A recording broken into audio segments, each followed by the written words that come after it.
This video is going to go over a little thing called the pause trick. This was pointed out by Hurblat and I believe also the Mexican runner, and that's in stages like the energy zone and the hangar, the flames and the claws run on a global timer. Now what's interesting about this is that the global timer is still running even if you pause. It still goes.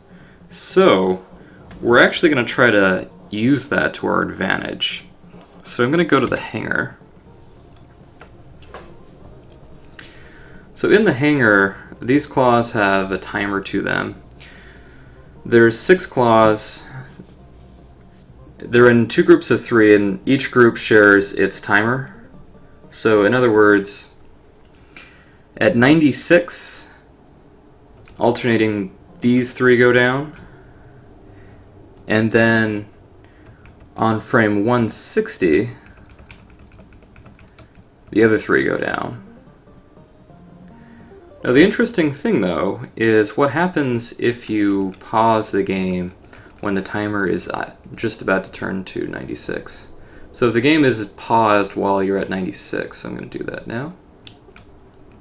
So I'm paused, I unpause, and then those 3 just do not come down. If I wanted to,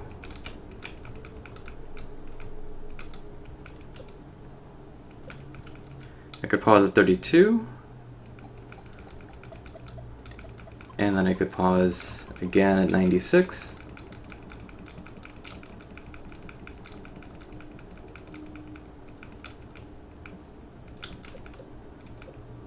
And they just don't come down. As far as speedrunning goes though, there's a particular trick that you can do to use this to your advantage. So I've loaded up a state for Hangar. This is the last group of claws, and what I'm going to do, I'll do it in slow motion and then I'll speed it up.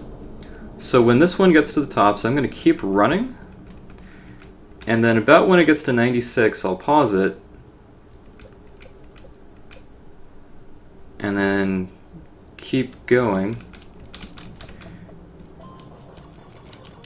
And I can actually just go through that entire section. So here it is in real time.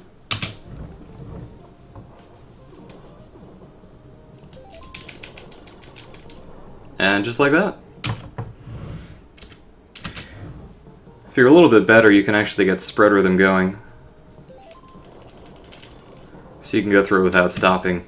But that's the idea. So as far as like the visual cue for it, you can start your pause pretty much when the first claw comes all the way up. You can pause then. It's pretty forgiving. And then unpause it. Like so. So it's really forgiving.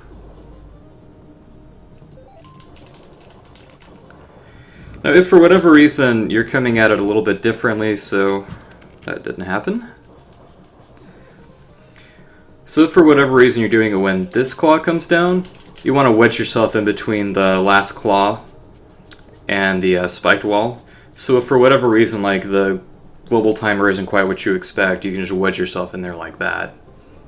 So yeah, this pretty much means that we don't really have to wait a single cycle anymore in this last set in the hangar, which is awesome.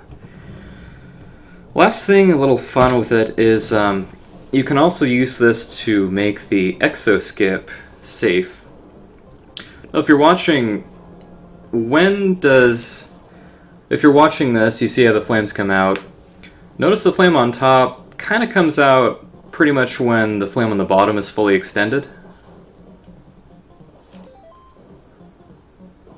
So you can use that to prevent that one from coming out. Now if you're going for the exo strat, I suck at it by the way.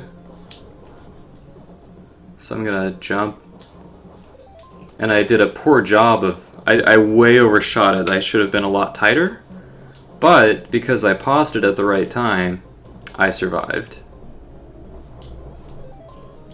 Like so. And it becomes easy as pie. So yeah, hit me up if you have any questions. That's it.